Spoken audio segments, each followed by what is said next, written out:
नमस्कार मित्रांनो, स्वागत आहे आपलं सह्याद्री MPSC या चॅनलवरती। आज एक बातमी आली आहे, म्हणजे ही बातमी खरं तर अत्यंत त्रास देणारी आहे जे अभ्यास करतात, जसं की आपण सगळे आपल्यासारखे सर्व विद्यार्थी जे अभ्यास करतात। सध्या महाराष्ट्र शासनाची कामगार विभागाअंतर्गत माथाडी व सुरक्षा रक्षक मंडळातील पदभरतीसाठीची सरळ सेवा गट क्रमांक 3 2026 ही जी तारीख 26 आणि 30 जुलै 2026 रोजी आयोजित करण्यात आलेली आहे। मात्र दुसरा प्रॉब्लेम हा आहे, याच दरम्यान आदिवासी चौकीदार नाशिक आयुक्तालय परीक्षा देखील याच दिवशी आयोजित करण्यात आलेली आहे। आपल्या महाराष्ट्रामध्ये लाखो विद्यार्थी स्पर्धा परीक्षेचा अभ्यास करतात। दोन्ही महत्त्वाच्या परीक्षा एकाच दिवशी आल्यामुळे आपल्यासारख्या सर्व विद्यार्थ्यांमध्ये एक पेच आहे की नेमकी दोन्हीपैकी कोणती एक्झाम द्यावी। दोन्ही परीक्षा एकाच दिवशी आल्यामुळे आदिवासी चौकीदाराचं वेळापत्रक ही सेम दिवशी आहे आणि माथाडी कामगार भरती एकाच दिवशी आहे। आता ज्या विद्यार्थ्यांनी या परीक्षेचे फॉर्म भरलेले आहेत त्यांना मनामध्ये एकच भीती आहे की कोणत्या तरी एका परीक्षेला मुकावं लागणार। मग या दोन्हीमधली कुठली परीक्षा निवडायची आणि कोणती परीक्षा स्किप करायची, एकाच कालावधीमध्ये असल्यामुळे प्रशासकीय नियोजनाविरोधात उमेदवारांमध्ये तीव्र नाराजी आहे। आता विद्यार्थी जी मागणी करत आहेत ते बरोबर आहे। विद्यार्थ्यांची मागणी कशी आहे, अनेक उमेदवारांनी या दोन्ही भरतींसाठी अर्ज केलेले आहेत। परीक्षा एकाच कालावधीत असल्याने त्यांना एखादी परीक्षा सोडण्याची वेळ येऊ शकते म्हणजे काय, आता जवळजवळ आलेलीच आहे। तर वर्षानुवर्ष केलेल्या तयारीनंतर केवळ तारखेंच्या गोंधळामुळे जर एखाद्या उमेदवाराला एखादी परीक्षा देण्याची संधी गमवावी लागत असेल तर यासारखं दुर्दैव कोणतं नाही।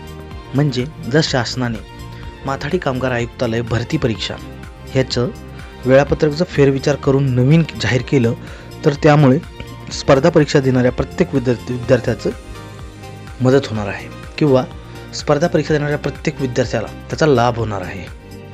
माथाडी कामगार आयुक्तालय भरती परीक्षा पुढे ढकलण्याची विनंती केली विद्यार्थ्यांनी। त्याचं कारण असं की चौकीदार गट ड भरती परीक्षेचे वेळापत्रक यापूर्वीच सुधारित केलं होतं। विद्यार्थ्यांचे शैक्षणिक नुकसान टाळण्यासाठी आदिवासी विकास आयुक्तालयाने संवेदनशील निर्णय घेत चौकीदार गट ड परीक्षेचे वेळापत्रक सुधारित केले होते, ज्याचा अधिकृत शासन निर्णय नुकताच 23 जुलैला प्रसिद्ध करण्यात आला। याच धर्तीवरती आता कामगार विभागानेही विद्यार्थ्यांच्या भवितव्यासाठी हा जो विचार केला, याच्यामध्ये महाराष्ट्राच्या भविष्याचा विचार होऊ शकतो आणि त्या प्रत्येक विद्यार्थ्याला ज्यांनी ह्या दोन्ही परीक्षांचे फॉर्म भरले आहेत। आता मी तर आशा करतो की या दोन्ही परीक्षा एकाच दिवशी न होता यांच्या तारखा शासन पुढे मागे करेल, कारण या परीक्षा प्रत्येक उमेदवारासाठी खूप महत्त्वाच्या आहेत।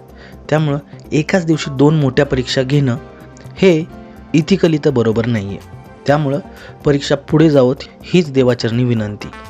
माझ्या या मताला कोण कोण सहमत असेल त्यांनी कमेंटमध्ये यस लिहा। दुसरी गोष्ट अशी, मी हा व्हिडिओ बनवतानाच कामगार भरती जी आहे त्याचं नुकतंच हॉल तिकीट रिलीज झालं आहे, त्यामुळं चिंता अजून वाढली आहे। परंतु मला असं वाटतं की दोन्ही परीक्षा पुढं मागं होतील अशी अपेक्षा करूयात, किंवा एकाच दिवशी जरी होत असतील तरी उमेदवारांनी त्यांच्या प्रकारे योग्य कॉल घ्यावा आणि त्यांचं नुकसान टाळावं याची प्रार्थना आपण देवाशी करूया, कारण यामध्ये आपण काहीच करू शकत नाही। ज्यांनी अभ्यास केला तेही काहीच करू शकत नाहीत, परीक्षेचा निर्णय आहे। जर समजा तुम्हाला एकाच दिवशी दोन परीक्षा द्यावा लागल्या तर तुम्हाला यातून कुठली परीक्षा तुमच्यासाठी महत्त्वाची आहे, दोन्हीतून हा कॉल तुम्हाला घ्यावा लागणार।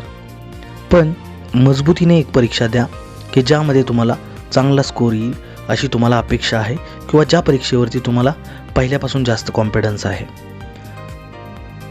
अपेक्षा करतो की ही वेळ येणार नाही। धन्यवाद आणि पाहत राहा सह्याद्री MPSC। धन्यवाद।